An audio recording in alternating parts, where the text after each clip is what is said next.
Welcome to Choose Views with Richard Chew.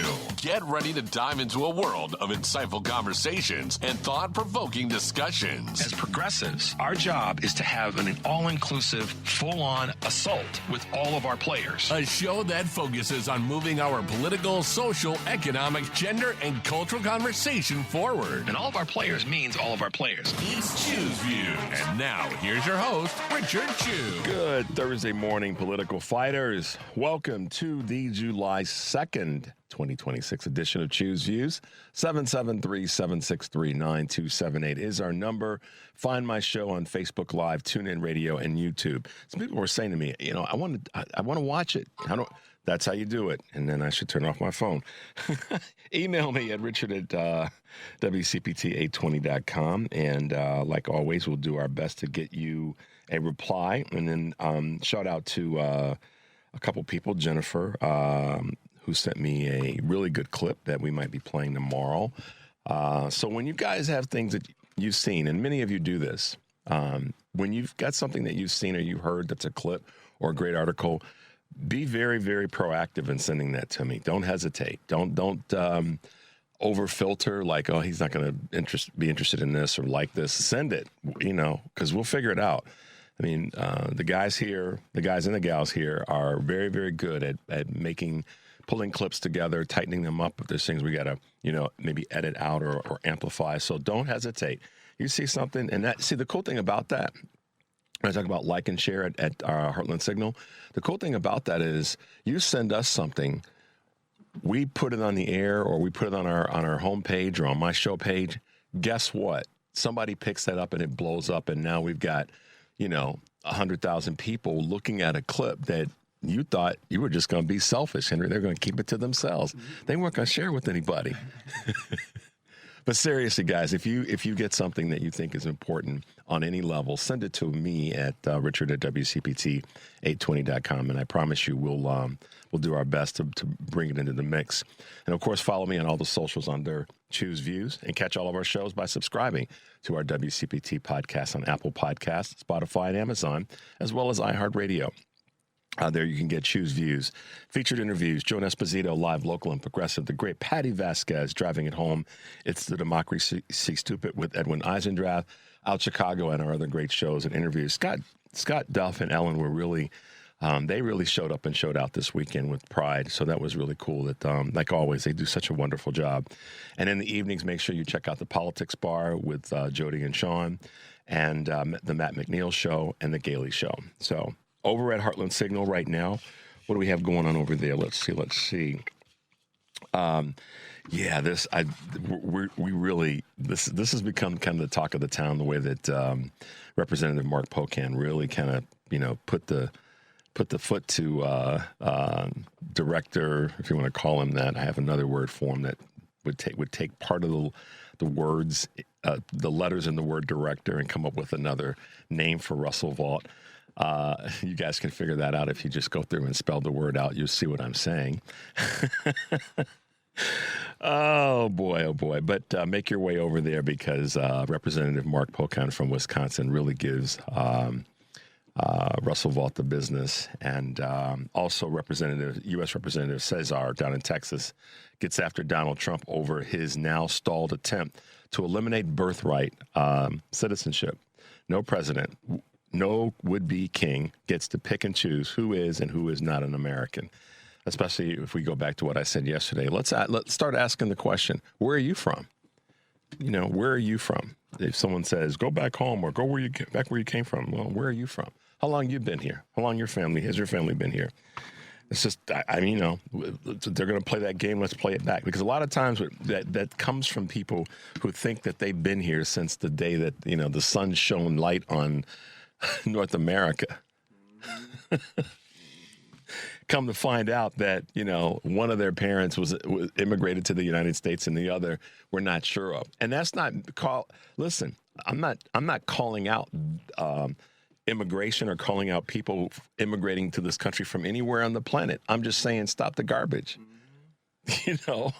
You came here for it to be a better place, or your family did. So how about letting that be something that we can universally experience and share? So there you go. I will lean into that on a different day because we got a lot of things to cover. Because on today's show, we'll be taking your calls till 7, well, through the whole course of the show, but specifically now until 7 o'clock, because at 7 o'clock we have Patty Garcia, Dr. Patty Garcia, who is running for a U.S. congressional seat, replacing the seat that her father, Chuy Garcia, is stepping down from. And we'll talk to her about that. We'll talk to her about what she has plans to do if she wins this seat. Excuse me. So looking forward to having a conversation with her. She'll be in studio with us at 7 o'clock, Democratic candidate for Congress in the 4th District of Illinois. And then in the 7:30 hour, Nusha Thodakora, Executive Director of Citizen Action Illinois, will be with us. She is a really great mind when it comes to policy. And I had a chance to, she was part of the panel that I moderated in Detroit a couple of weeks ago with the Fair Tax Forum. So looking forward to talking with her at 7:30 hour. If you guys have questions for either of them, hit us with those. You can text the questions and we'll try to build those into the interview, or you can send it to our Facebook, or you can call us and say, hey, ask her this, ask them that. We'll do our best to get those on. But that's what's happening on today's show. When I talk about our America 250, it was really great this last couple of weeks to have Professor Kevin Schultz from the University of Illinois Chicago be with us and talk about history and sort of weave into the conversation some of the experts that we had, particularly this week with some of the professors that were on. So it was just great to have that kind of connection. But I want to get to today's question of the day, kind of rewinding. And Mike, did I get that to you? I did not. My apologies. I'm going to do this really quickly. You guys bear with us. But today's question of the day, and then I'm going to rewind to the other questions, but we'll get this one knocked out first. What will you specifically change or advocate for to make sure our freedoms are maintained in our democracy? Again, what will you specifically change in your behavior and the things that you do or advocate for to make sure our freedoms are maintained in our democracy? That's what our question of the day is. So a little bit of personal, respectfully I say this, a little bit of personal responsibility. What are you going to do? What do you need to change? How do you need to look at things maybe a little bit differently? And this is something that we all, I think, can embrace. I know we can. We can all sit back and go, what is it that I need to do differently? Or maybe differently can also mean you're doing something, you just want to do more of it. Okay? So don't look at that, the question as a criticism necessarily, more of a question of how do we make some things happen that we may not have leaned into enough. But let's go through the questions of the week. Yesterday, we asked the question, we the people, what should we be doing to assure that we the people are still what matters most? And on Tuesday, we asked the question, based on the past 50 years up until now, 2026, do you think that we will have a 300th birthday celebration or a democracy to celebrate? And then on Monday, the question was, from the 200th birthday in 1976 until now, 2026, the 250th birthday, what have been the pros and cons in America in those 50 years? So feel free to call on any of those questions today, of course, at 773-763-9278. Excuse me, guys. And feel free to send me a text. And of course, you can email me your thoughts in that space. And by all means, go to our Facebook page on any of the questions of the week. Any of your thoughts more broadly about 250, what it means to you, and how you're going to, sort of work your way through this anniversary celebration. I had someone say that they really weren't, this is the 4th of July, that they weren't really going to quote unquote celebrate because they felt like, with all that's going on, celebrating the 250th has been sort of, bastardized and turned into a more of a party for Donald Trump than it has been about celebrating the country.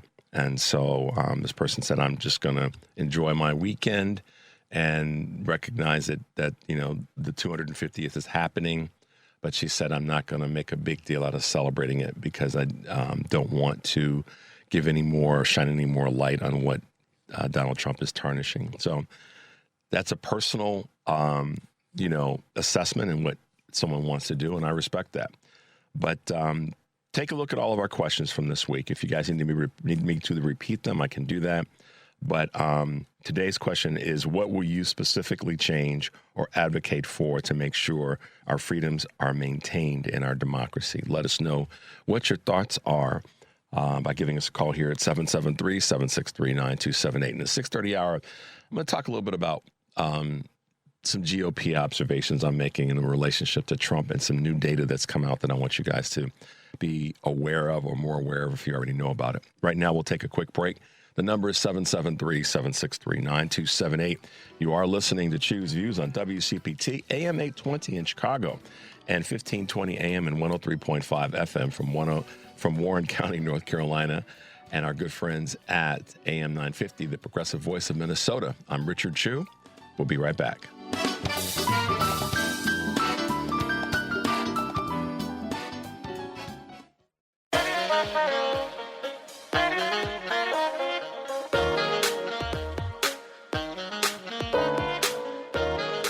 All right, guys, welcome back to Choose Views. If you're just tuning in, I'm Richard Chu, and it's July 2nd, 2026. We've had a couple of quick Choose Views news items to share with you guys. The Fed's chair, Kevin Warsh, said that price pressures have moderated recently while reiterating that the central bank's commitment to achieving its 2% inflation target is still his goal. Speaking Wednesday at the European Central Bank's annual forum in Sintra, Portugal, Warsh dismissed concerns about political influence over the Fed, saying, "We're going to be an independent central bank at this moment." See, that's the key right there, Henry and Mike, at this moment. That means until Donald rolls in and says, "I need you to do this, I need you to do that, I got you this job, I need you to move the number." So at this moment is that cover your behind state, a word or phrase to give him some space to say, well, we said at the time that's what we were going to do. Now, that's my observation of him, but we'll see what happens. Warsh also maintained that he would not provide forward guidance on the future path of interest rates. Well, that's part of the role is to look at what might be happening in our economy globally and domestically to determine what factors put more pressure on the determination as to moving interest rates. So sometimes I wonder how smart these guys are who played the game of trying to be smart. But I can be sometimes, I'm looking around the corner oftentimes. In any event, let's protect our American citizens right now. More than 160 Americans are under extreme heat warnings or advisories through yesterday as dangerous heat waves are moving across the country from west to east and heading into this July 4th holiday weekend. Unusually high humidity is also making the heat feel, well, just hotter. Our heat index here in Chicago hit 106 late yesterday, while north of Milwaukee, the reading came to 113. Yesterday was probably the worst day, according to the Weather Service, as cities far east as Boston recorded heat index values above 100 degrees. D.C. Would also be sweating through this temperature increase over the next 4 days. So everybody check on somebody. Wherever you are, check on somebody that might be older or may have some disabilities or challenges. Check on children as well, because a lot of times they won't tell you what's going on until it's too late. So just be mindful, everybody. You see something, say something, or be encouraged to ask a question rather than wait too late. That's just how I look at it. So hiring shortage is a big hurdle for Gen Z than AI actually is. A shortage of job openings in the U.S. is a bigger factor in unemployment among Gen Z than their level of proficiency with AI. See, I told you that. It's about having more jobs, and the technology will be a part of that. But here we go. According to the Federal Reserve Bank of St. Louis, the unemployment rate among 18 to 24-year-olds rose 2.9% due to job scarcity. You know what puts pressure on companies to then have fewer jobs? Increased cost of doing business, also known as tariffs. Okay? So let's understand these things, guys. Let's be mindful of the broader impacts on our economy. AI is part of it, but it's really when companies have less dollars, they can't hire as much. And if they're paying more for goods and services, they can't plan. This is the effect of tariffs, one of the effects of tariffs. All right, last but not least, private firms added 99,000 jobs in June, missing estimates. So U.S. employers added fewer jobs than expected in June, according to payroll provider ADP. Private employment sector grew by 98,000, falling short of the 110,000 expected by economists. Almost half of June's job growth came from a single sector, education and health services. The transportation and financial services sectors also notched healthy gains, while natural resources and mining was the only one to lose jobs. Small businesses, those with fewer employees, did the most hiring. That ought to tell you, let's put more money into small businesses. I happen to know of a person that was a former vice president that says she was going to do that. For all the people that ran around saying, she didn't feed me with the right spoon. I wanted it from a tablespoon and she brought a teaspoon. But she did say we're going to bring money to small businesses. She made that clear. So there you go. That's kind of how my brain is working these days, guys. For the people that say the Democrats didn't do enough of this, and really, why don't you rewind the tape? All right, guys, there it is. A couple quick Choose Views items this morning and a couple of Choose Views commentary on those items. Today on Live, Local, and Progressive, Joan Esposito will be taking your calls and talking to Jill Wine-Banks, Darlene Duggan, and Josh Gottman.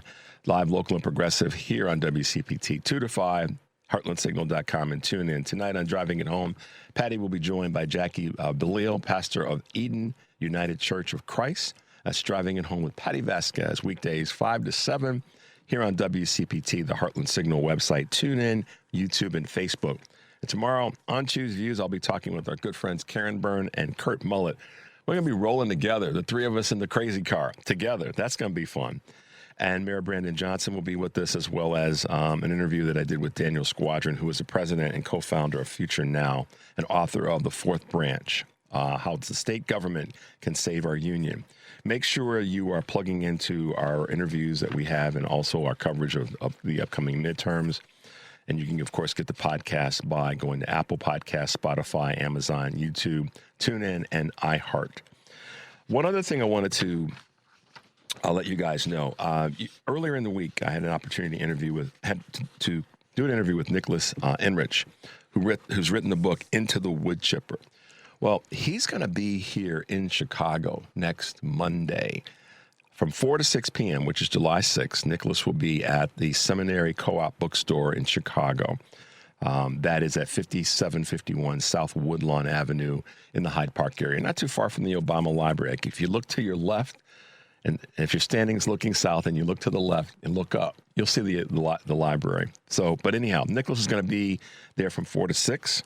And we told him that we would let folks know to come by and hang out.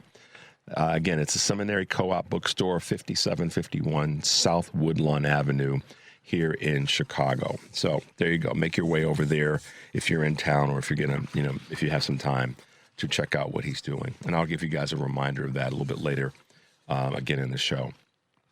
All righty. So one of the things that I'm going to go back to one of the articles from Choose Views News about this issue with inflation. When I said that Kevin Warsh has taken the position that he may, well, at this moment, we are going to be an independent central bank at this moment. Either you are or you're not. My father used to say, is you is or is you ain't. And many others have said that over the years. Are you going to remain independent or not? And what does dependency look like if you're not independent? I mean, the opposite of independent is being dependent. But dependent on what, or influenced by what? As I see it, it's the influence that's going to come from the White House. It's inevitable. Let's not fool ourselves. That same pressure that Donald Trump put on Jerome Powell as a means to say, I'm in control of, or I want to be in control of the Fed, is the same thing that's going to come to Kevin Warsh. The difference is he's going to be more willing to yield. I said this before. If Jerome Powell had a superpower, it was his ability to know the numbers so well that he wasn't going to be manipulated by Donald Trump, who didn't know the numbers particularly well, or at least on his own understanding. He may have gotten them from people that put a piece of paper in front of him before he went on a press conference.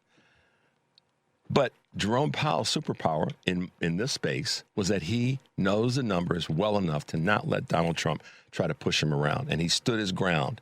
That amazing scene of he and the senator from South Carolina, I can't think of his name right now, and Donald Trump were at the one of the floors of the Fed where there's construction taking place, and Tim Scott was the senator. And he tried to pretend like, meaning Trump, that he knew what was happening with what's going on at that construction site and tried to accuse Jerome Powell of mismanagement of money and mismanagement of this project and all the rest. And Jerome Powell, he had the receipt. He literally, guys, I don't know if you guys remember seeing this. He literally, Mike, he reached into his jacket pocket and pulled it out. Bam! They didn't say bam. I said bam. But the net result is he was like, nah, look right here. This is what it is. So I don't think that Kevin Warsh is going to have that kind of Strassels or guts to be able to do those things. When I hear someone say, in this space, specifically him, at this moment, that's just giving himself some wiggle room down the road when Donald comes at him and says, you know, Kev, I got you this job. I need you to move these numbers.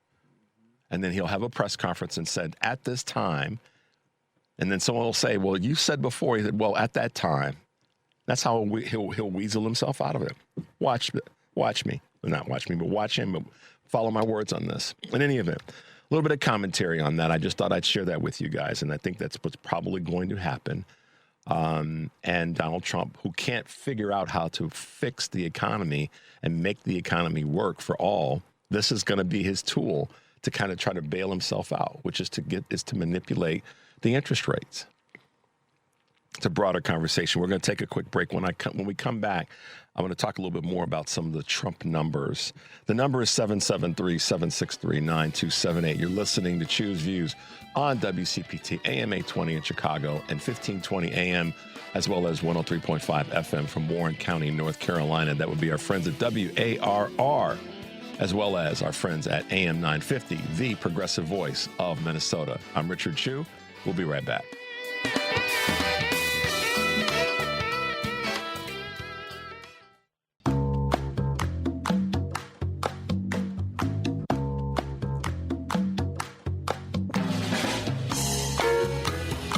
Real quick, how do House Republicans make the case that you're fighting for affordability when you go back to your districts? Affordability? What are you talking about? Well, affordability is the big... I'm going to go there tomorrow. Over the 4th. I'm going to get me a couple big lobster tails. I'm going to get me some nice ribeyes. You think the 60% of Americans who are living paycheck to paycheck can afford lobster tails and ribeyes and all of that? Maybe not. Maybe the 60% of America don't work as hard as I do. Okay. Deep breath. So that is Representative Troy Nehls from Texas. Now, first, let me just say, this dude is a Republican, and he's actually leaving Congress, from all that I understand. But irrespective of that, this is in the I don't care mode. And I'm going to talk a little bit about that with Trump, and then I'm going to give you guys some numbers. All right. Troy Nehls was coming down the steps of Congress, and a reporter stopped him, and that segment goes on a little bit longer. But a reporter stopped him and asked him, what is he going to do in terms of going home to his district to talk about and talk with constituents about affordability and, you know, how and what they're going to do in Congress to make the lives better of the constituents that voted for him. And he took a very arrogant, I don't care, snarky position about affordability. And, I'm going to go and grab some lobsters and some ribeyes and so forth and so on, and I'm going to live it up. I'm going to live large. And that's great. Hey, you will never hear me say that any of us should not live large and appreciate the the things that we've done and that we've worked for and accomplished. You'll never hear me say that. You know, the guys here will tell you, enjoy your family, enjoy your life, do the things that you worked hard to achieve. But the other part of this is when someone blatantly just throws it in the face of people like he did. And to the point where, you know, the tail end of that part of the clip, because we didn't go through the full, more time that was spent there, was, well, if they can't afford it, maybe they didn't work as hard as I did. So let's peel this grape apart a little bit, because this is the kind of one of the standard bearers. There's two standard bearers that come sometimes when I listen to the arrogant, privileged white man in America make certain statements. So here we go. Strap yourself in. I'm tired of hearing those kinds of comments come from guys who are privileged and in the first place don't work as hard as the rest of us. Because that message wasn't, his district is predominantly white. So incidentally, he just trash talked the white members predominantly of his district. So when I hear GOP voters talk about who's taking the jobs, who's doing this, who's harming the country, that's the person right there. Because he thinks in Troy's district, Troy Nell's district, he thinks that you don't work as hard as he does. Meanwhile, he's scooting out of town a day early. And the plane that he's going to fly on and the ticket that he is that was paid for was indirectly paid by taxpayer dollars. And I don't want to get into the details of how it was paid because I don't know exactly. I'm not going to go there, but indirectly. And how much of that, order of lobster tails and ribeyes comes out of the salary that he's been paid by taxpayer dollars. But the fact that he wants to play this sort of narrative that the reason you all don't have what I have is because you don't work as hard as I do should be a blasting loud siren to everybody in the country that that's who this Republican Party actually really is. That's who the GOP really, really is. It isn't about someone with the last name Martinez or Gomez or,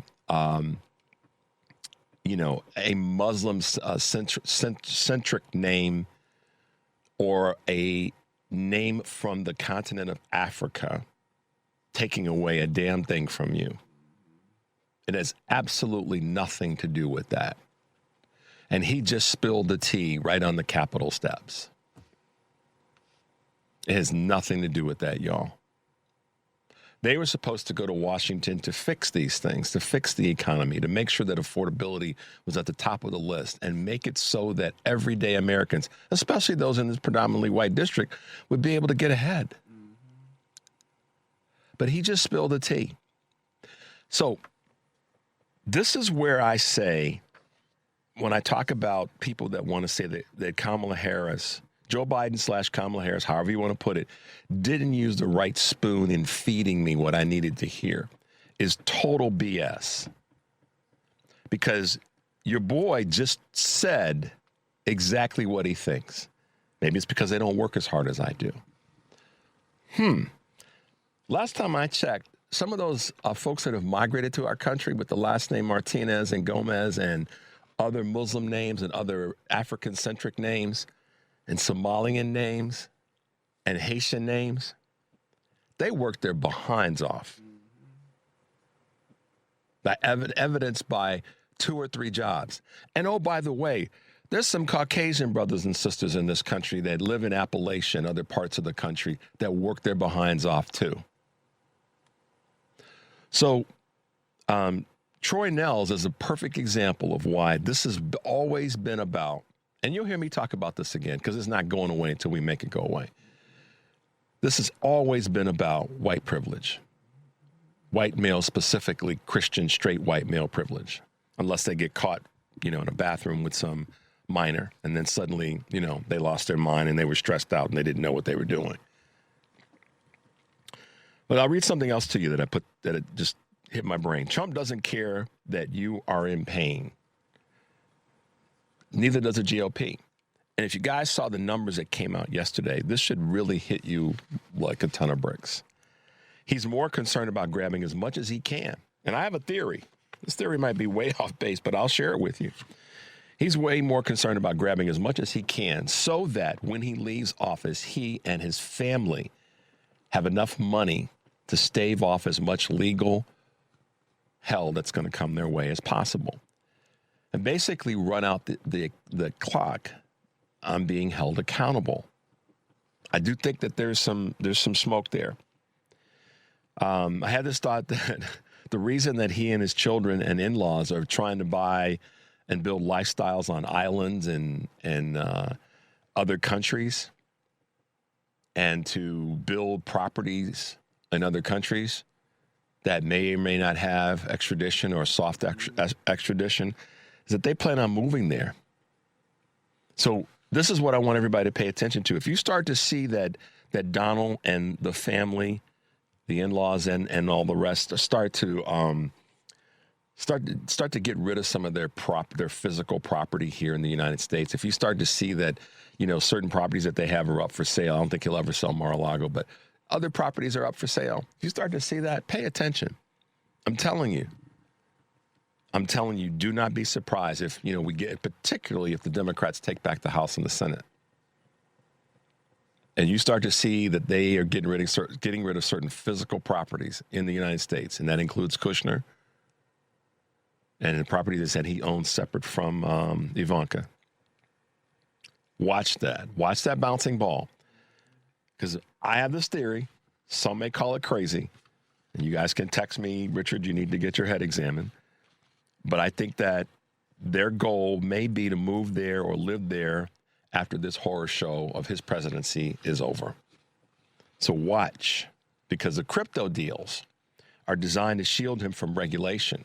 You understand that, right? He's pushed hard to halt regulation on crypto because that then, it allows him to have investments in money, have investments that are not regulated by the traditional market investments. And what made me think about all this is when he made the comment to the reporter that you guys may have seen, where she asked him about the money that he's made during his presidency. This was yesterday. And he turned to her and said, everybody's making money. And he said, he spilled the tea. Do you have a 401k? Your 401k is up. We're making more money in your 401k. I would have pushed back and said, do you have a 401k? Because then I would have trapped him into admitting something, and he can't not stop talking. But that's me. Anyhow, he said that, and then he said, I have a bunch of money, I have a bunch of cash, and other. He did not say that I have a bunch of investments in the U.S. financial markets. I was waiting for him to say, I own a lot of stock in a variety of companies. Didn't say that. And that's where my brain kind of went further down, because I think that there is that back conversation going on. Let's invest in as much foreign as we can and very quietly start to, get rid of some of the physical properties that we have. And when this thing is over, we will have accumulated a bunch of additional wealth. And then we'll be gone to a country that, will fight our extradition. Wouldn't surprise me a bit. Not one bit. And so every day, especially MAGA, members of MAGA and voters, you're really being harmed by the Troy Nells of the world who sit back and say, I'm going to have some lobsters and some ribeyes, and y'all can't have any because you didn't work hard enough. You don't work as hard as I do, so you can't have any. What a disgusting thing to say. Insensitive thing to say. MAGA, this is on you. This is completely on you. No longer should any Democrat apologize, me included, for what's happened, how we are here. Not blaming we can't blame Democrats anymore. Yeah, we all have to work harder. We've said that. I'm going to say that 1,000 more times. There's more that we can do. How do we improve our team? You know my narrative. But this is squarely in the lap of the Republicans. They're the entirety of them. No pressure off of them on this, whether it be the presidency, the president and his cabinet, his administration, the entire elected members of Congress in the House and the Senate, and every state legislator in every single state in the country that's Republican, and all that voted for them. This is on you all, because you were warned on multiple occasions, and you chose not to listen. You chose to do that. You went into that voting booth and you said, I'm voting for the dude that looks like me or sounds like me or looks like my daddy or brother or cousin. That's what you did. So, buck up, y'all. Let's take a quick break. The number is 773-763-9278. You're listening to Choose Views on WCPT AM 820 in Chicago, 1520 AM and 103.5 FM from Warren County, North Carolina. And now, AM 950, the progressive voice of Minnesota. I'm Richard Chu. We'll be right back.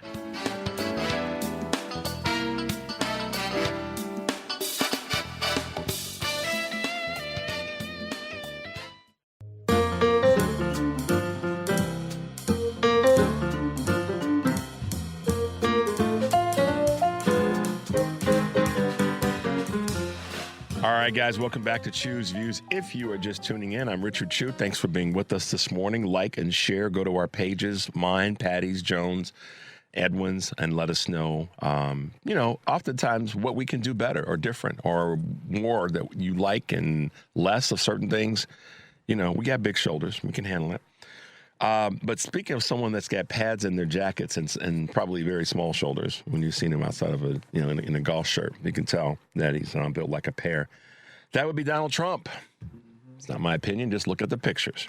527 days into Trump's second term, Donald's net approval rating is a negative 21, and not enough people in the media are talking about that. Now, that's up 0.03 points since last week, but that's like saying that you moved your foot from being on the floor to being on the couch. It's not much distance. Okay. 37% approve, 59% disapprove, and 5% are not sure. What the hell? First of all, sorry, not sure. But what are you not sure of? Pick one. Either he's doing a good job or he ain't. He's not kind of doing a good job. I mean, that's not the question. But anyhow, I get it. Not to drag the not sures. America and Iran have begun some talks. We heard about this in terms of this war. But there's still little evidence that the prospect of a deal has any sustainability and ability to being approved and or to improve where we are right now.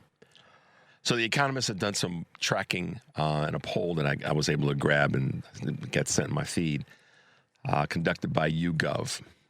Check this out. Only 16% of respondents reckon the Straits of Hormuz will remain open permanently. 16. So the other side of that is 84% think it's going to be messed up. 84%. Wish we could get 84% of people to vote. Seriously.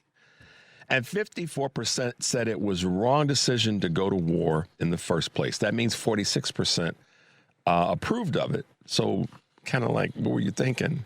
Because if you think about it, the other side of it, if conversely 84% don't approve,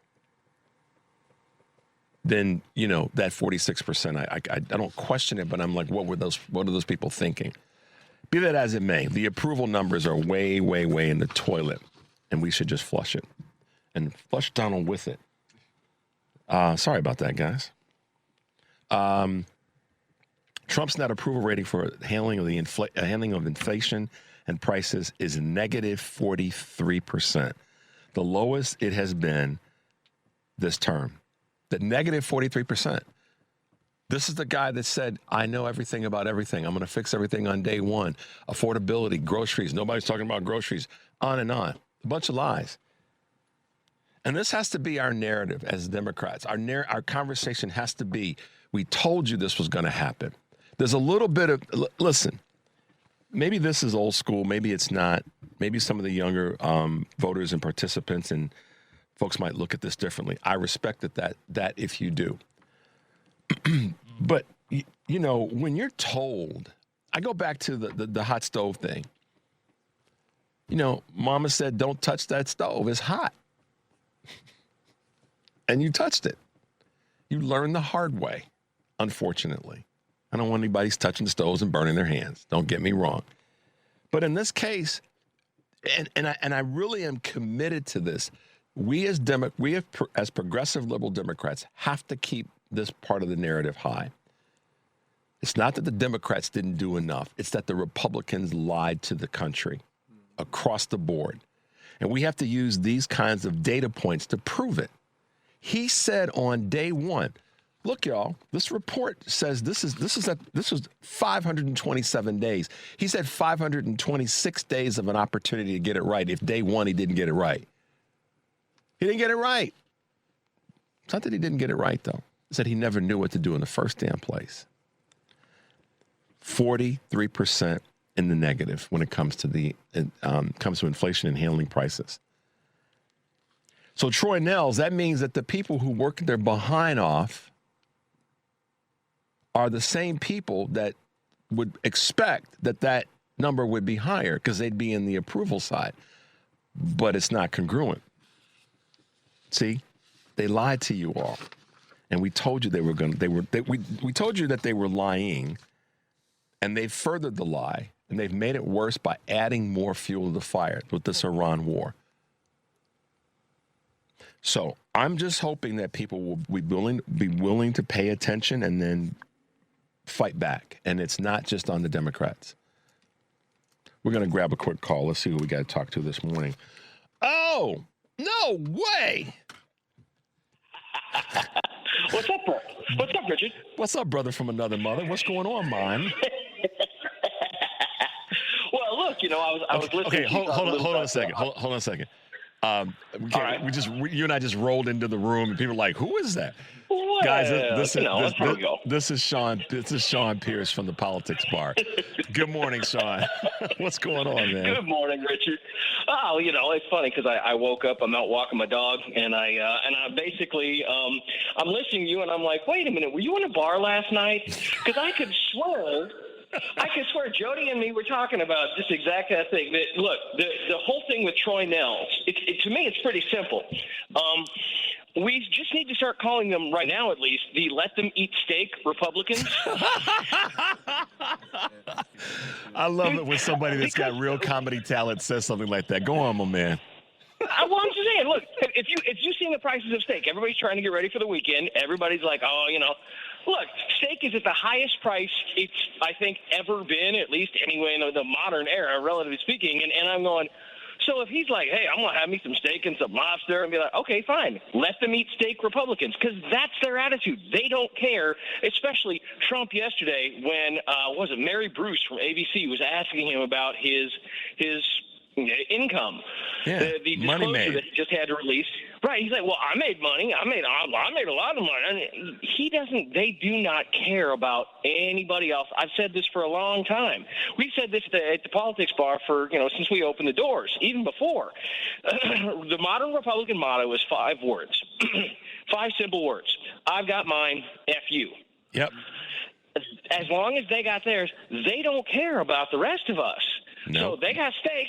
If you can't afford hamburger, well, sucks to be you, but they got steak. Yeah, and I know, man. Listen, when I heard the Nehls interview, or whatever you want to call it, him skipping down the stairs, as I said to Henry, he comes skipping down the stairs. You know, of the cat. Yeah. I'm going, and then to hear Trump say, your 401, do you have a 401k? There's a part of me that just was like, golly, this is why there's a higher power, because the higher power won't let me in the space of these people asking these questions. Because I would have said to Donald, I said, I'm not asking you about my 401k.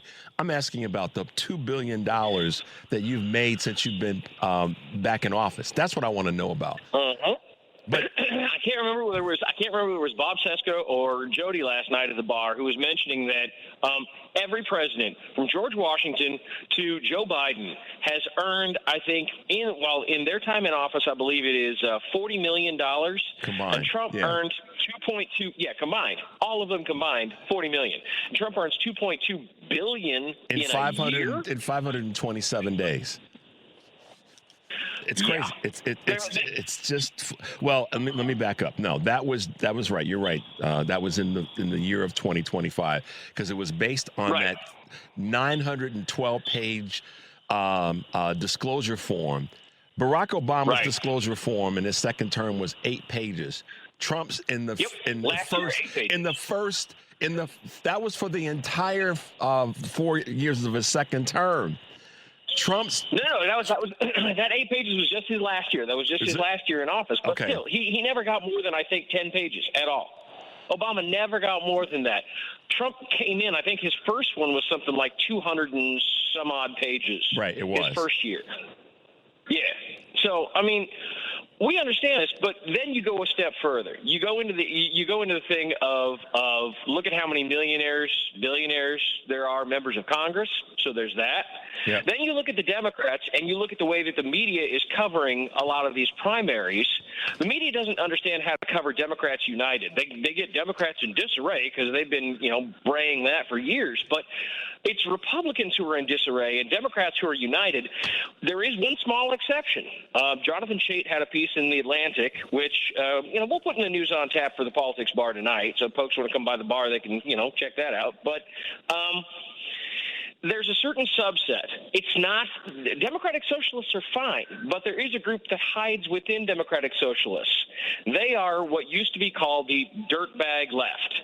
And the dirtbag left are the ones who they don't like democracy. They want actual socialism. And unfortunately, there are some lazy-ass people in the media who are like, they're all socialists. Democratic Socialists are not socialists. But Jody Hamilton has a solution for that. We call them FDR Democrats instead of Democratic Socialists because they believe Democratic Socialists and FDR Democrats are the same thing. They believe that we all should have a right to food, a right to work and live, a livable wage, be able to live as healthy of a life as you possibly can. Yeah, man. FDR's four freedoms. There it is. Exactly. Hey, Sean, you know what's about to happen, right? I got to go to break. Yeah, you got to hit a break, I'm sure. Yeah. Thanks for calling in, though. Good Lord.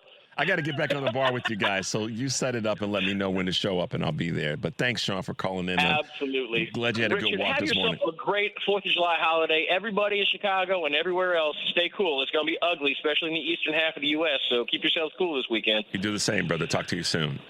Quick break, guys. 773-763-9278. Listening to Choose Views on WCPT in Chicago, WARR 1520 AM, 103.5 FM, Warren County, North Carolina, AM 950, the Progressive Voice of Minnesota. We're going to take a quick break.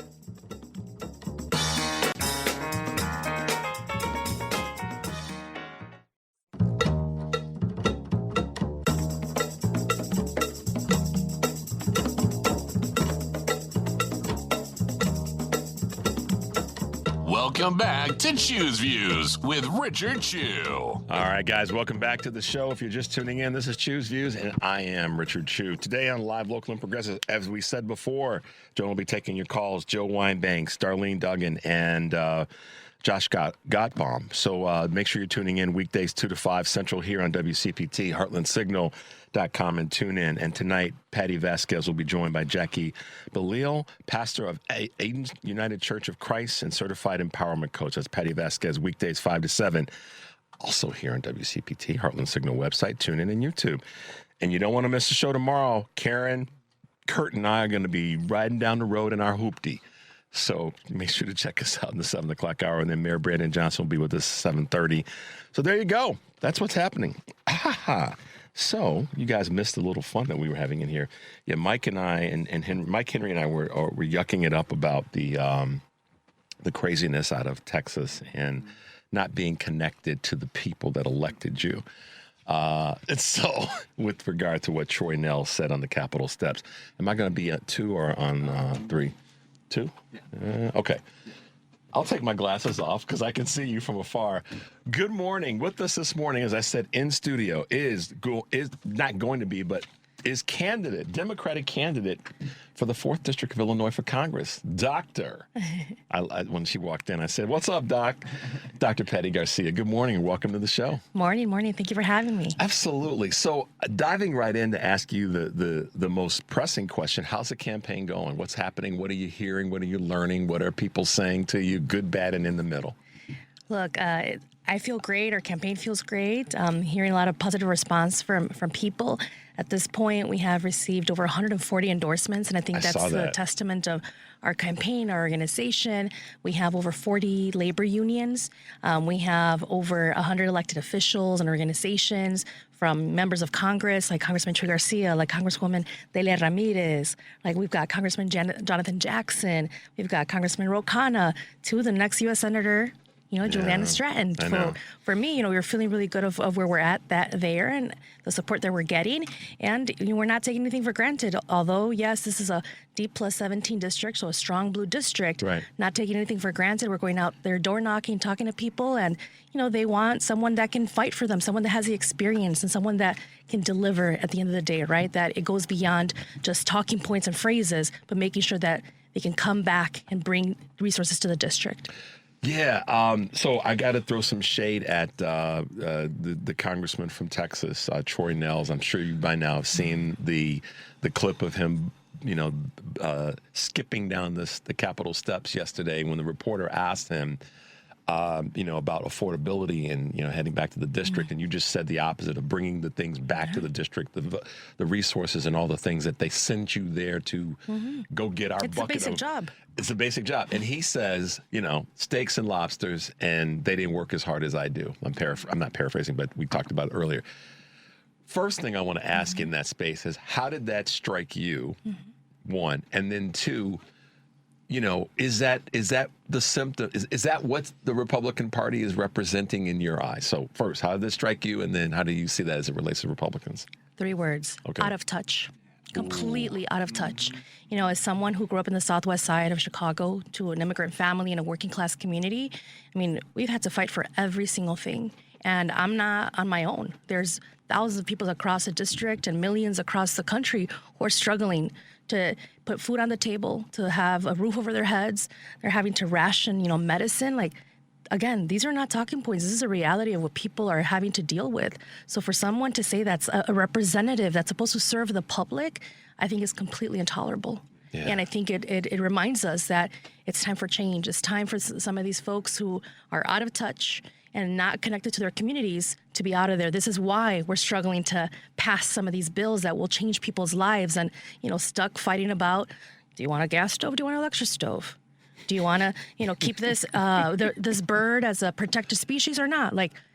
Those all are important things for our environment, but they're making, these debates over things that can really divide us instead of talking to things that can unite us and making sure that we keep people alive, that we can make sure that we keep our communities thriving, right? And the basic needs, healthcare for all, right? Medicare for all, making sure that we have housing as a basic human right, that we have public education in schools, right? As someone who, doctorate in public and education policy, we should be doubling down on education right now, not dismantling it. There's no reason why we're doing something like that.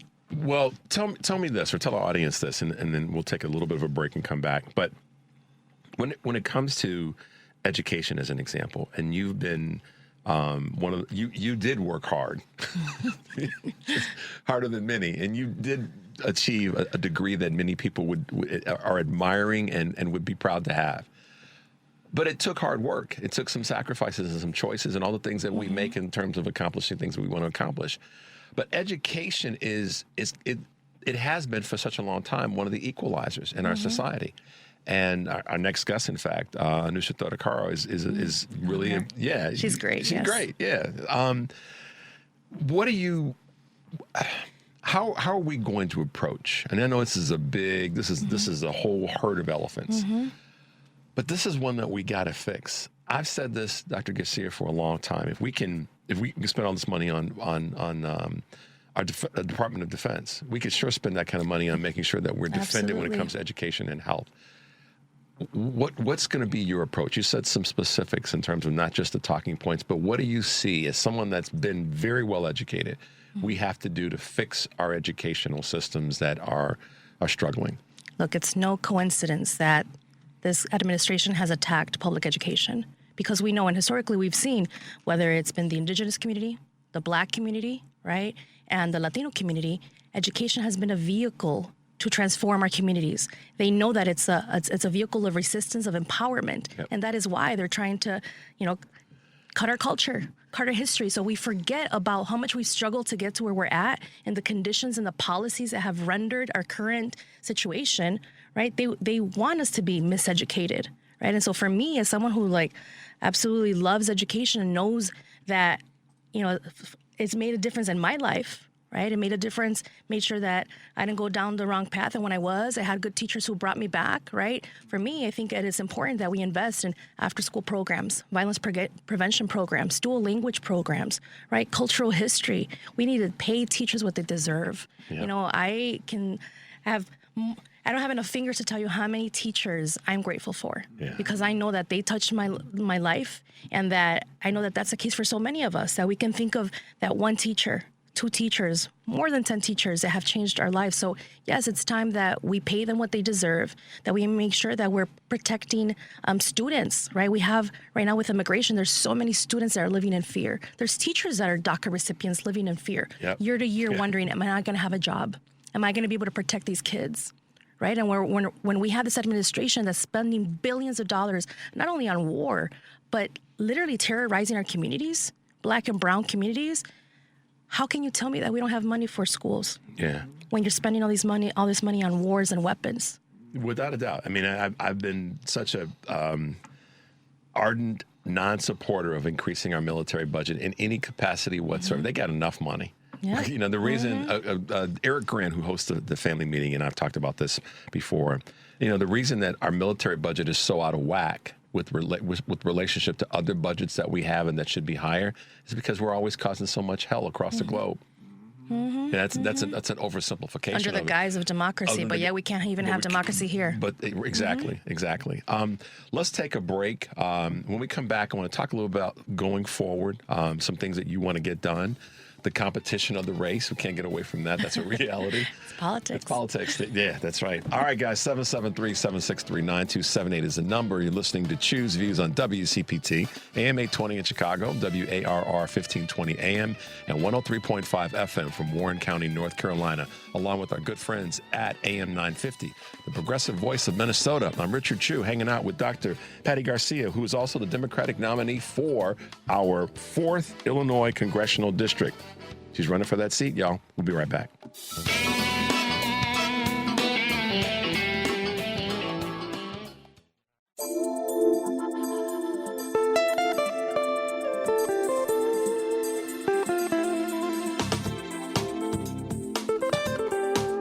Guys, welcome back to the show. This is Choose Views. If you're just tuning in, I'm Richard Chu, and I'm sitting here talking with candidate for Congress in the 4th Congressional District here in Illinois, and that's Dr. Patty Garcia. Not Patty Vasquez, who was our...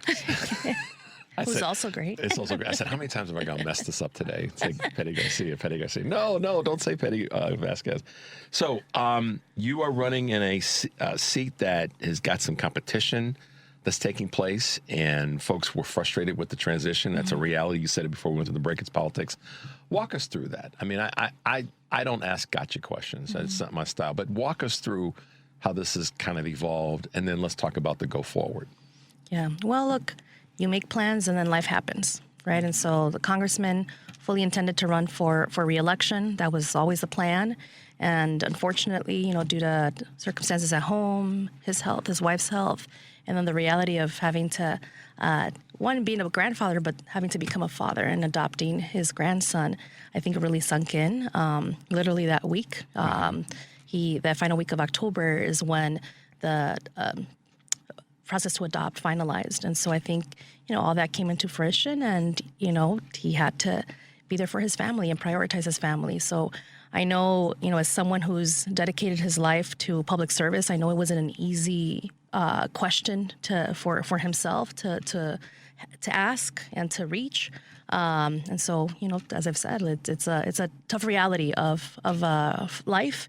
And of course, believe me, I would have liked to have more time as someone who's trained and helped run people for office for the last 15 years and done voter education, voter registration, candidate training.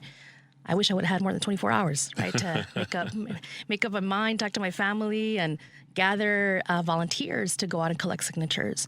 And, that transition, I had to quit my job on the spot without any savings, just having had surgery the month prior to that. And so it was a lot of uncertainty, but I also saw the opportunity to be able to ensure that we had good representation in Congress.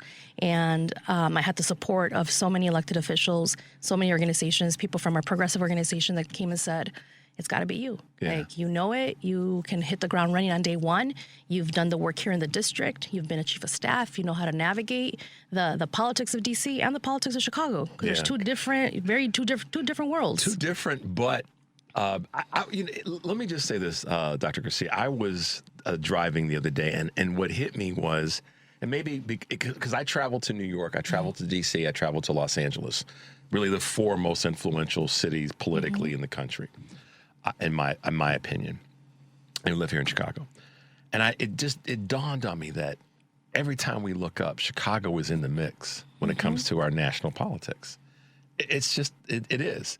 What it just goes to show, and Illinois is in the mix all the time. And that's how we want it to be. We're a model for the nation. We are, because we do bring a certain amount of moxie and chutzpah to the conversation. And I think that the country needs that right now. So I want to ask you this question, because I ask this question of everybody that's running for office. It's their first time, no matter what they've done, and they've been in the room when it happened. They've been at the table. Yeah. Everybody going to Congress this time around from the Democratic side, you got to walk in with a sledgehammer and be ready to knock over some tables. I think what's happening in some of the progressive social races, socialist candidate races, is that they've said to the voters, we're going to do things differently because we have to. And some of folks are chronologically younger, not everyone. What's his name that won in New York that beat Representative Goldman? He's not 25 years old, and I think he's 52. So it's not just young chronologically, it's young in ideas and energy. So with this long preamble, you got to walk in the door ready to hit the ground running and knock over some tables and grab some people's lunches and say, listen, not this time around. Are you prepared to do that? I know you are, but how are you prepared to walk in and be able to do that? Look, as a staffer, I've never been a yes person. Okay. As a staffer, I'd made sure that I spoke up for the community as a representative and extension of the congressman, right? Making sure that we talked about immigration, even when immigration wasn't popular. We talked about genocide and the war against Palestinians, even when it wasn't popular. So for me, I know that I'm feeling very grateful and very excited and encouraged that there are so many others that are like-minded that are getting elected right now in these primaries, historical primaries, to be able to change what's going on in D.C. It's very clear and very true that things have got to change. We cannot continue with the politics of the old. We cannot continue with doing things as normal, with business as usual. People want fighters. People want individuals that are willing to sacrifice, everything, even themselves, that are there not for their own pockets, not for the title, not for the limelight, not for, even press and media hits, but they're there to do the work, and ensure that we can work across a very diverse Congress to get the job done. What happens when you get there and, we all operating in this space right now, fingers crossed that we take back the House and the Senate. If we don't take back the Senate, that's another conversation. But we've got a lot to get done, and there's a lot of times when there's a long list. Take housework, for example. Yeah. You got to prioritize the things you got to get done first. You got a big party that's coming. What do we do first? But in this case, we've got some things that have to happen, and where I'm going with this is, Amy McGrath, who's run for a Senate in Kentucky, has said it's got to be about affordability, and accountability. How do you look at those two things? I think they go hand in hand. In order to have accountability, you have to, let's open up the books. Let's see how much money we've been spending on these endless wars. How much money have we been spending on enforcement? And instead, we spend it towards ensuring that people can survive, ensuring that people are thriving, right? And so when I think about my priorities, I think about things like immigration, right? How much money has been spent and wasted under the guise of public safety, under the guise of, oh, we just want to make sure they're not wasting taxpayer money. When immigrants are investing and contributing, right? They're contributing to taxes at the federal, state, and local level. They're the ones that help you sustain a lot of these programs that they're not even eligible for. Yeah. So I know for me, on that front, we need to make sure that we stop giving ICE any money, right? I've been a strong proponent of abolishing it. And abolishing means let's open up the books and take back the money that they've been wasting. See, that's what a lot of people, I'm sorry, because that's what a lot of people aren't saying. Not just abolishing them, but what does it mean? What's inside of that, and let's get that back. Get the money out, making sure that we hold these ICE agents accountable that have violated people's constitutional rights, right? We're not seeing that enough either, that these people are literally under the direction of Trump and these rogue cabinet leaders are literally violating people's rights. You have U.S. citizens that are being apprehended. You have people that because of the language that they speak, how they look, or the jobs that they have, are able to be stopped and be questioned. And, in the district, we had a father, Silverio. Silverio was killed after dropping off his kids right around this time, early in the morning. And so for me, I think about that. I think about we need justice not only for him, we need justice for everyone that ICE has detained, apprehended, killed, separated. And we need to make sure that those agents never have a federal job again or any government job, and that we make sure that they're held accountable. Yeah, and I think that a lot of people, well, let me put it this way. We've talked with an immigration attorney, and her name is Kate Lincoln Goldfinch, and she's in Texas, down in Austin. She's phenomenal. She's been on the show a number of times. And when I had her on a few weeks ago, she said the thing that's happening now, Richard, when it comes to ICE is that they've kind of gone quiet. We're not hearing as much about what they're doing like we saw at the beginning of the year in Minneapolis and here in Chicago and other places. And she said that's actually more dangerous. We want what they're doing to be made public. We want that. Let's open up the can of worms and see what's inside, because that's when we know we've got to still be vigilant and be on point with our action. So I appreciate you saying that in terms of let's open up, let's see what's there, and let's get the money back. Yeah, because I've been saying Trump is making. I was listening to NPR yesterday. 2.2 billions of crypto. 2.2. And we have no regulation on crypto. And there's clear conflict of interest. And it's not just him. Again, if we open up the books and start connecting the dots and seeing all his family members, all his friends that may have made money at the expense of our communities, have made money while they're saying that they're trying to ensure that we're not wasting money. Yeah. Well, and the hypocrisy of it, which we all know about, is that then you have a Troy Nehls that says it's because you're not working as hard as I do that you don't have what I have. I'm staying on that conversation, not with you, but just in general on the show for a while, because that is what is the problem. It's not Democrats. Yes, we all need to work harder as Democrats, or we need to do things a little bit more with a little bit more fire, maybe a way of putting it. And we need to have certain people in office that are going to walk in the door and be ready to hit the ground running like you. But we have to, I think we have to make sure right now, and this is just maybe a campaign thought to you, is that we continue to tag Republicans with what they're doing rather than what we're not doing. We have to tag them every single day. Our messaging has to be relentless in that space. I'm not a campaign strategist. I'm just saying, as a common sense person, people need to know this is who's causing you the problems.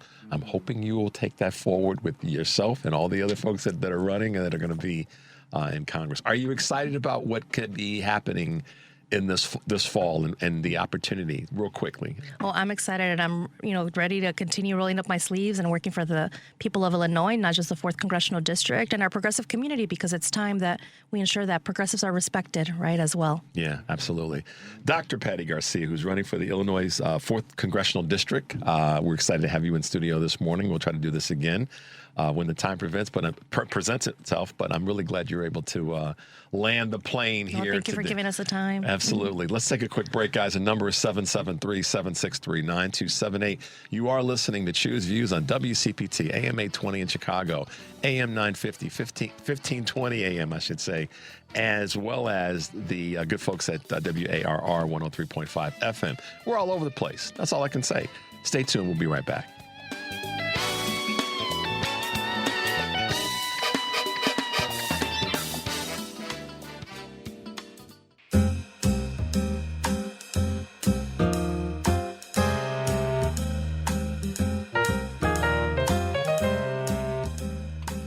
right, guys, welcome back to Chew's Views. If you are just tuning in, I'm Richard Chew. Thank you for being with us this morning, and thanks to Dr. Patty Garcia, who is running for the 4th District of Illinois congressional candidate.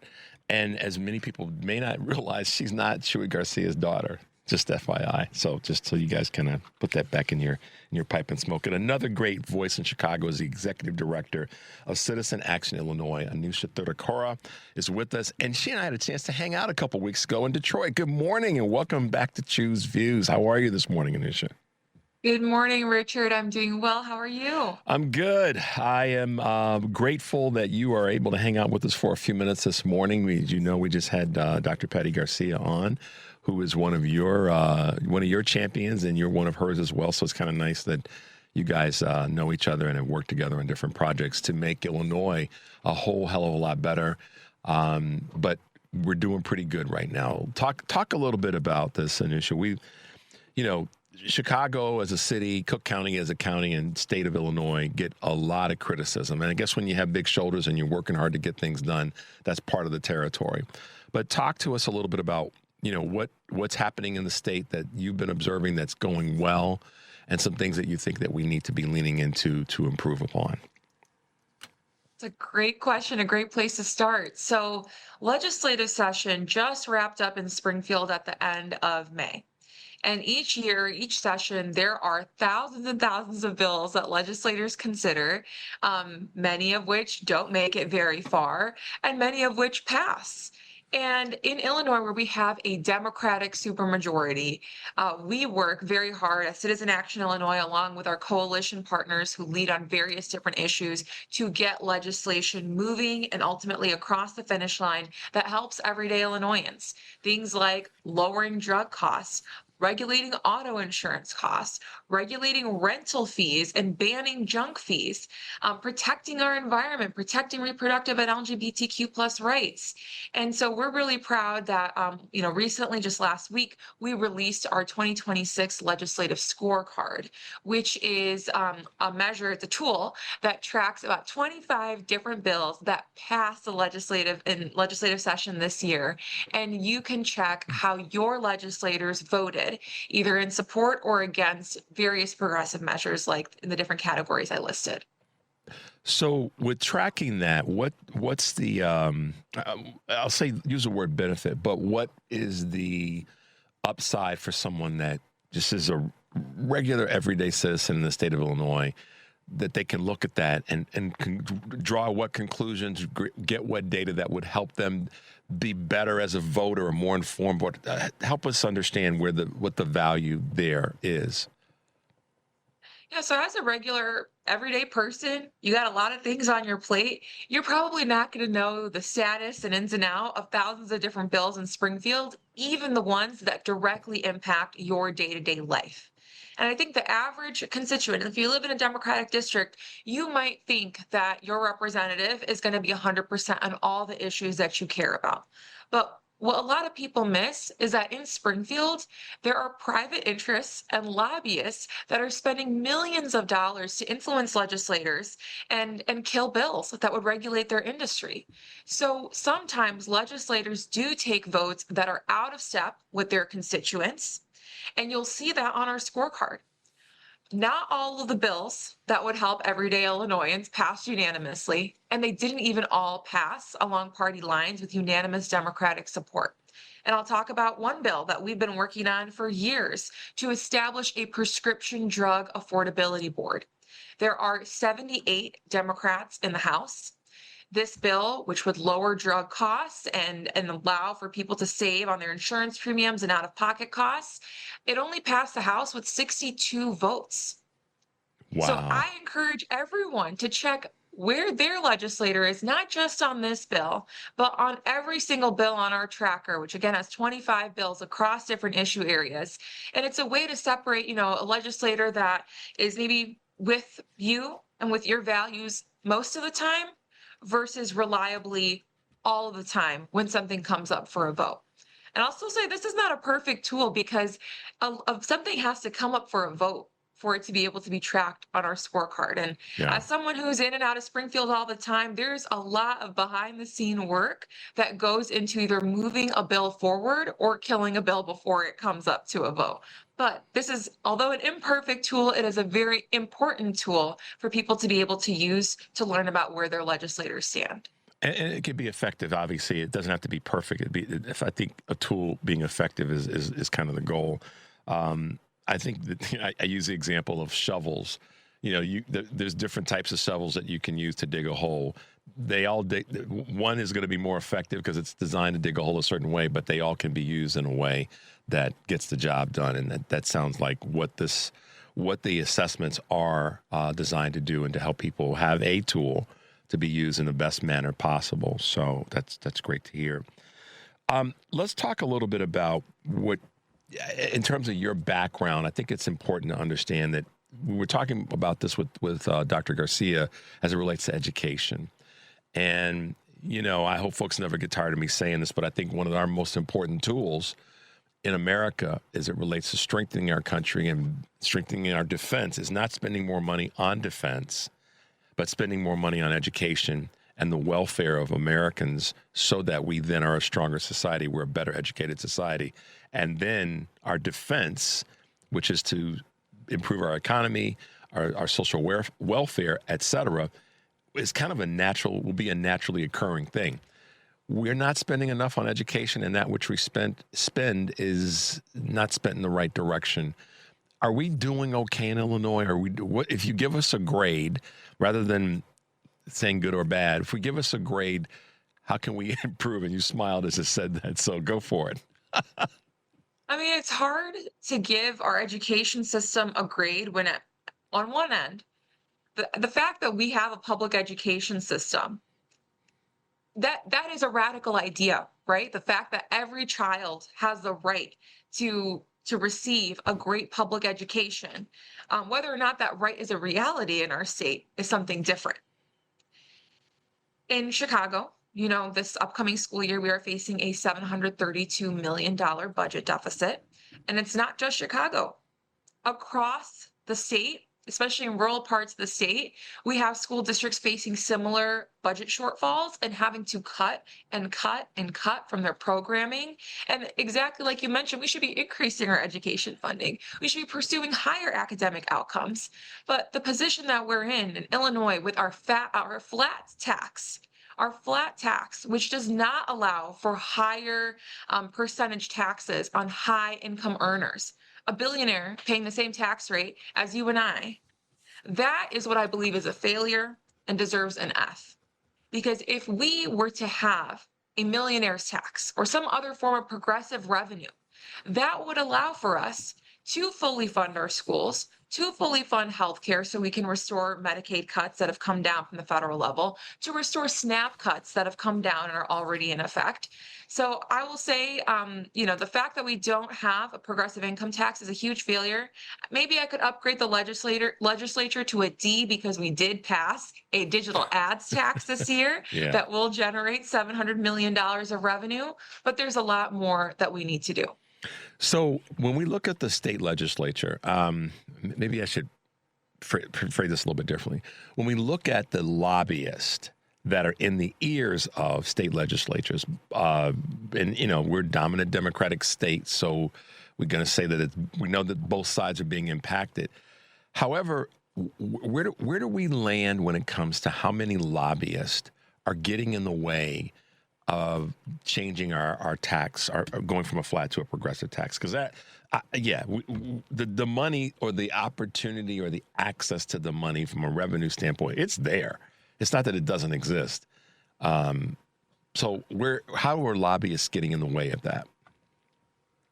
I would say it's a problem on both sides of the equation. One is that there's very powerful interests that want to stop this, right? So I was down in Springfield to testify for the House version of this package when it was up in committee.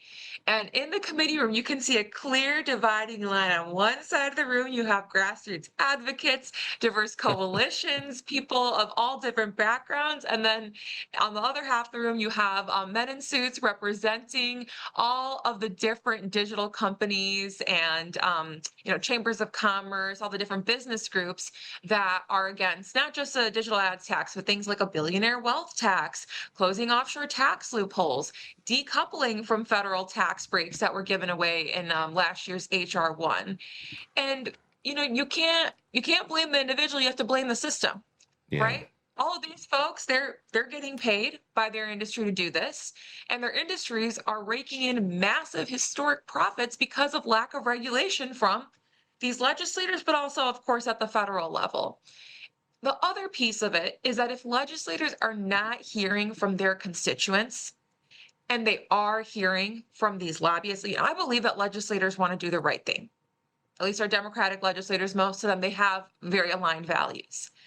But when they hear all of these claims from the opposition about, oh, this is going to get held up in court, you're never going to see $1 of this money, it's not worth it, or this is not popular in your district, this is going to be important for us when it's election time, we might spend for your opponent, and the legislator doesn't hear from their constituents, that is sometimes how they're ultimately influenced to take decisions that aren't in line with their constituents. But then if you're listening, you're like, well, I don't have time to know what is going on in Springfield and what actions I need to be taking or calling, or I don't have the time to call.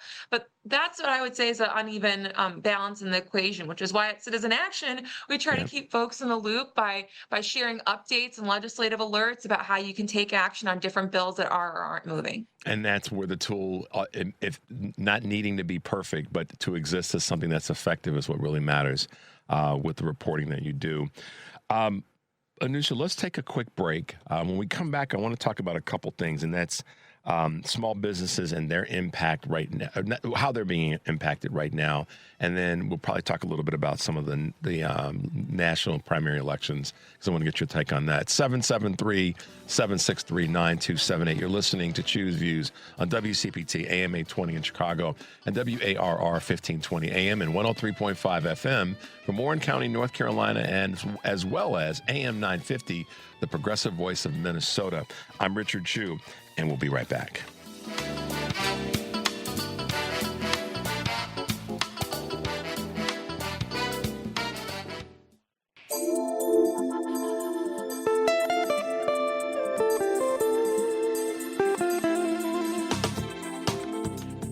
All right, guys, welcome back to Choose Views. If you're just tuning in, I'm Richard Chu. Thank you for being with us this morning.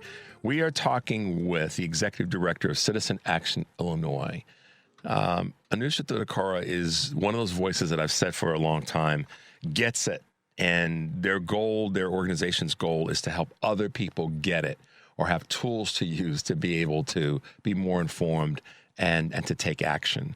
And so that's why it's such a joy to have you with us this morning.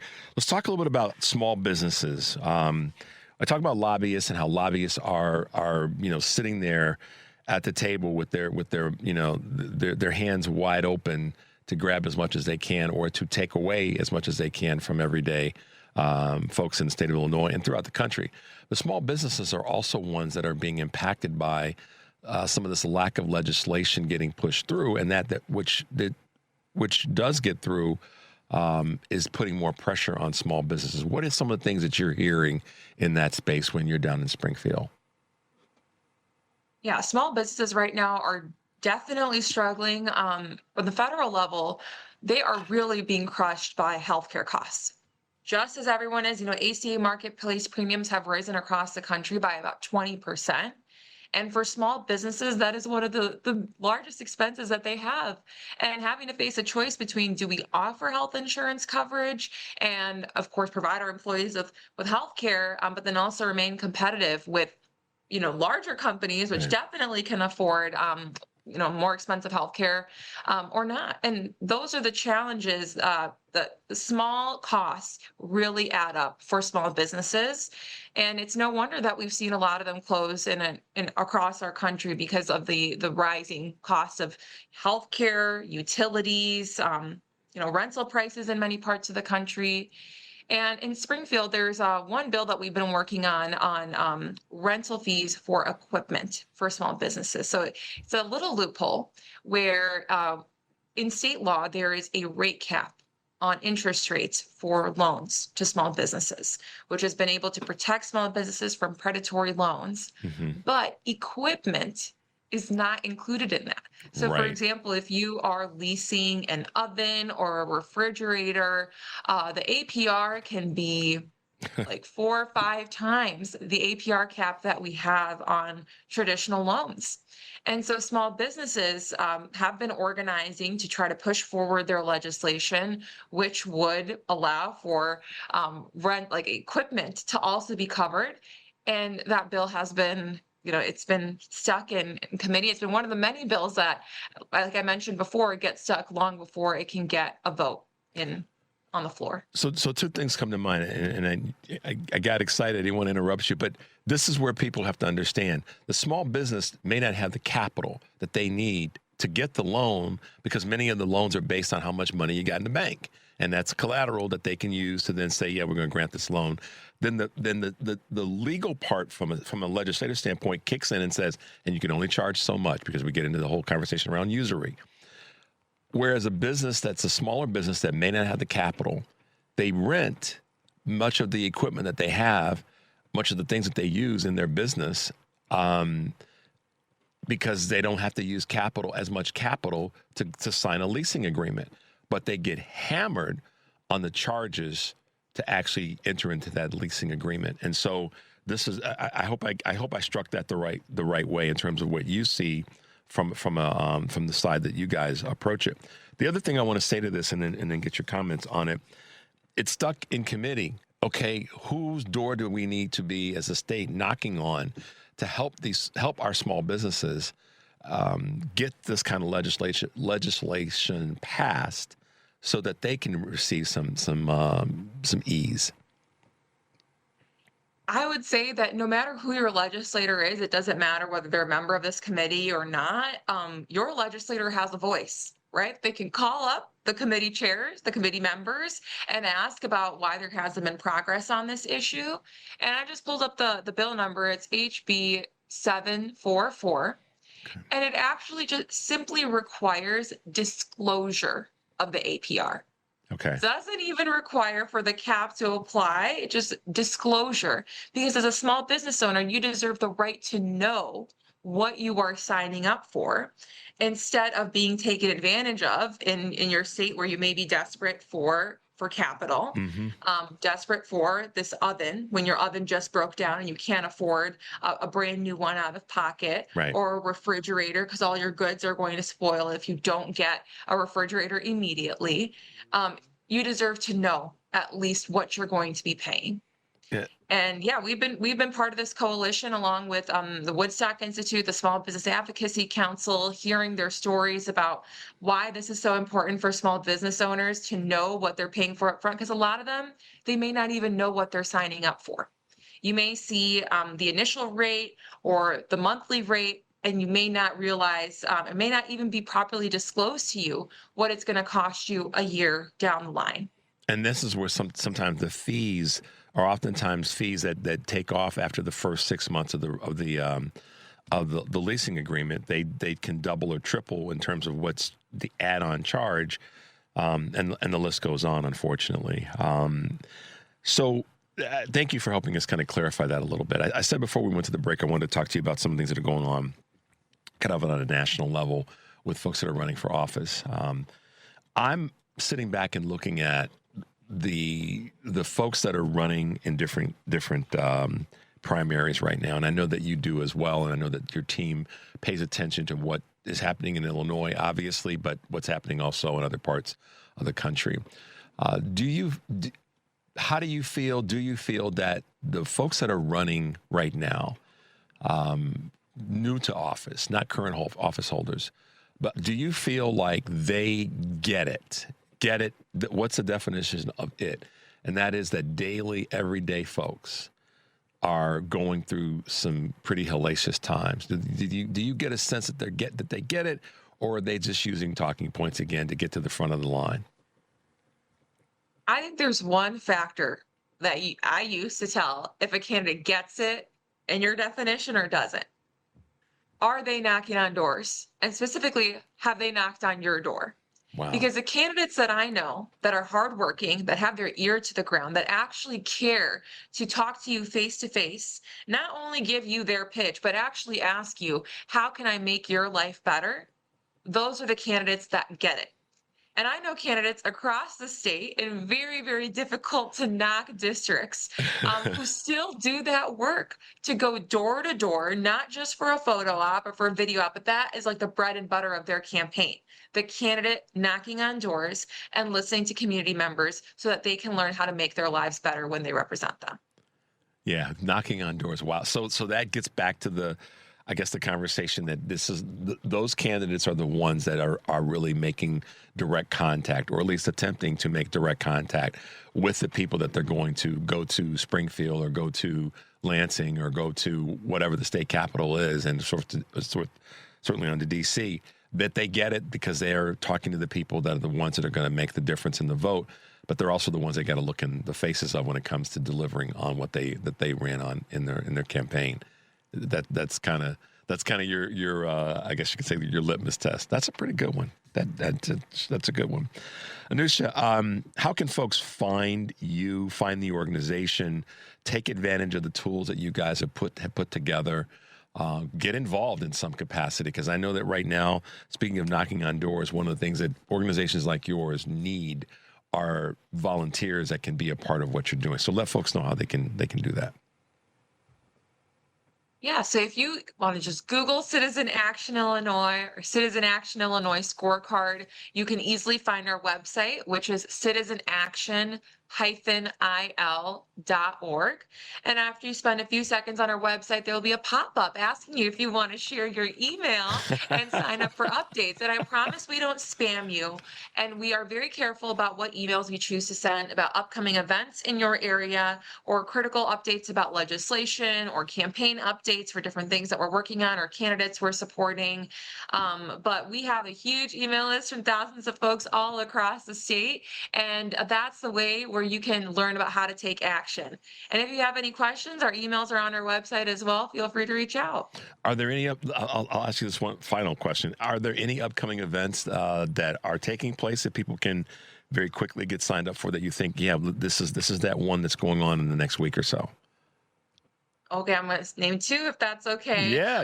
On Monday at noon, it's a virtual event, so anyone can join no matter where you're based out of. It's a discussion on the state of voting rights, given that our country is about to turn 250 years old. Yeah. What can we do to protect, defend, but also advance our democracy for the next 250 years? And it's a panel conversation with Representative LaShawn Ford, who's also our Democratic nominee for Congress in the 7th District, Senator Adrian Johnson, and Fred Sau from ICER. That's going to be a virtual panel conversation Monday at noon. You can find that on the homepage of our website. And then next Wednesday, we are doing a bus tour event with the group that we were in Detroit for, Richard, Families Over Billionaires. Yeah, Kristen They're having Kroll. a bus stop and they're having a bus stop in Pilsen that we're joining them for 10 a.m. in Pilsen. And next Wednesday, and we're going to have spoken word artists talking about 1 year after HR 1 passed. What is the impact looking like in their communities? We'll have Senator Robert Peters, Representative Teresa Ma, and 3 wonderful spoken word poets. So I would encourage folks, if you're local to Chicago, join us in person. If you're based elsewhere, join us on Monday for the voting rights webinar. Anusha Thadakara, always bringing the great news and information and giving tools that don't need to be perfect. They just need to be effective. So thank you so much for hanging out with us this morning. Have a great rest of the week in terms of the 4th of July and all the celebration that it means. Stay safe, stay hydrated, and we'll talk to you soon, okay? Thank you, Richard. Have a good one. You too. Bye-bye. All right, guys, there you go. Thanks to Anusha, thanks to Dr. Garcia, and thanks to you guys for being with us this morning. As always, stay tuned for the Stephanie Miller Show, but make sure you're also catching Joan and Patty today. They're great shows that we have on our wonderful broadcast. Take a deep breath. Make your life count, you guys. We'll see you tomorrow.